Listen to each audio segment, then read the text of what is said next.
Hallucinations. The word itself was first described in 1646 in the English language. Sir Thomas Browne, doctor, author, philosophist.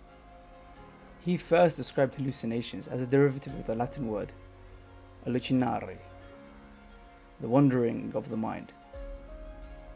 But it wasn't until the 1880s and the English neurologist John Jackson first linked hallucinations to the erroneous triggers of our nervous system. But what are hallucinations?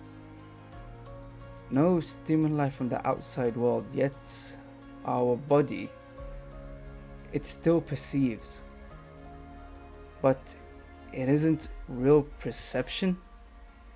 Vivid, substantial. We can point out where we are receiving these stimuli: visual, auditory, smell, touch, taste. Whatever we sense, our brain tricks us into feeling things that just aren't there. From mild disturbances such as seeing movements in the peripheral vision to full-blown disturbances of our senses such as hearing people giving us commands, our brains, they procure these amazing, out-of-world, petrifying abilities.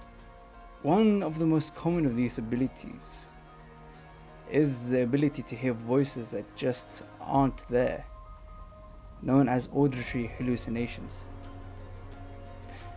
But a lot of people face this problem, but none of them were as out of this world as the case of a single woman who is known only as AB.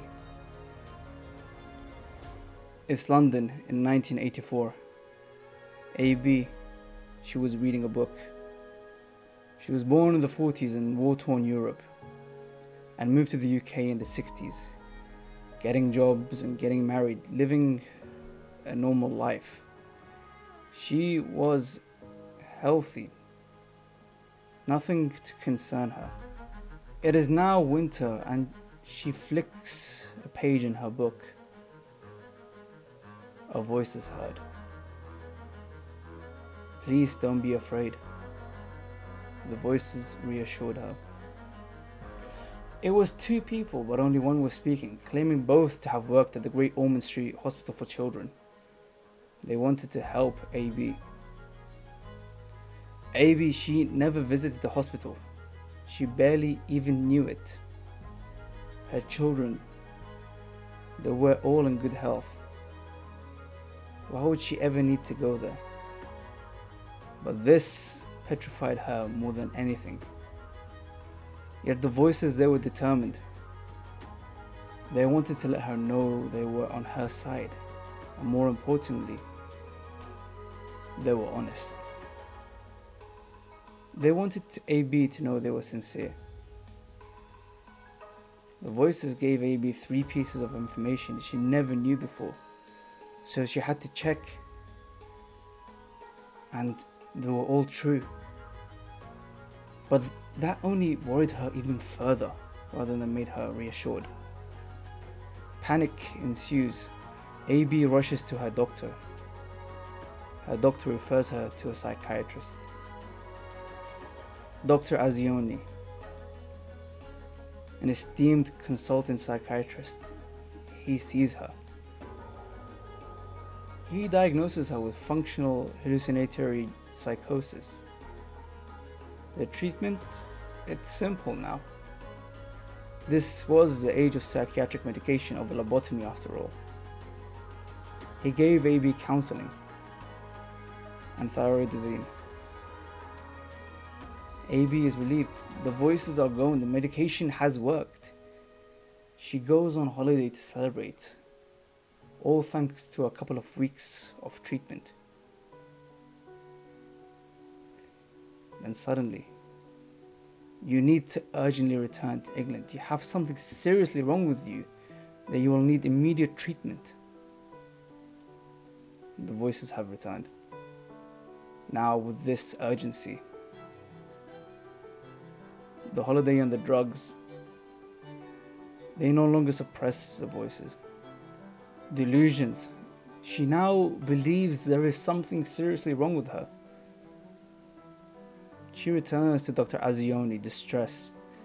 The voices have given her an address. She tells the doctor her husband drove her to that address, reluctantly, just in order to comfort her. But they ended up at another medical institution, a computerized tomography department. You need to go for a brain scan. You have two major problems. You have a tumor in your brain and your brainstem is inflamed. This was the instruction of her voices upon arriving to that hospital department with her husband. AB, she believes these voices. Everything they have told her so far, it's all been true. So Dr. Azioni, he requests a brain scan for her. But with no signs, no symptoms that would lead to people suspecting that she had a tumor, his requests are declined. Dr. Azioni, he pleaded that this was for the better of the mental health of the patient. And this worked. She had her scan on April of 1985. Now, those involved in the care of her scan, they are now also concerned, because they do another more detailed and enhanced scan in May. Meningioma, a tumor that affects the membranes around the brain and the brainstem, the meninges. AB had a 2.5 by 1.5 inch meningioma in the falx of her brain. Her voices were true. Her voices agreed to the removal of a tumor. And after their operation, their final words to her were, "We are pleased to have helped you. Goodbye." AB, she recovered well after the operation, and her voices, their job was done. They never returned. AB never returned to using antipsychotics, and her health had returned to an optimal state in every single way. 12 years later, AB phones Dr. Azioni on Christmas. She wished him a happy and merry time. She is all well. This single patient sparked fascination, conspiracy, emotion, and politics within the psychiatric community. A voice in your head that actually cared for you? This truly was rare and out of normal for auditory hallucinations. X-Files, they rejoiced because they believed that this was a real and concrete case of telepathy conducted by healthcare professionals. X-phobes, they accused AB of procuring these false narratives to obtain free healthcare in the NHS, because they said that she was already diagnosed with the tumor in her home country, but wanted free healthcare here. But then there was a group of people who looked at this case deeper, more logically, dissecting the facts and evaluating them according to their medical knowledge. Their basis was a tumor that big, there was no way it wouldn't cause any symptoms. She must have felt something, right? The way the brain works is fascinatingly elusive. For AB, their hypothesis, her mind combined the funny feelings in her head with obscure facts about various hospitals and medical conditions to instill fear in her and trigger these guided auditory hallucinations. Their final words of satisfaction to the outcomes, her voices saying goodbye, well, that was just AB reassuring herself in the third person. The voices disappearing after the tumor has been removed, well, that is because the trigger of the voices, the tumor itself, that's no longer there.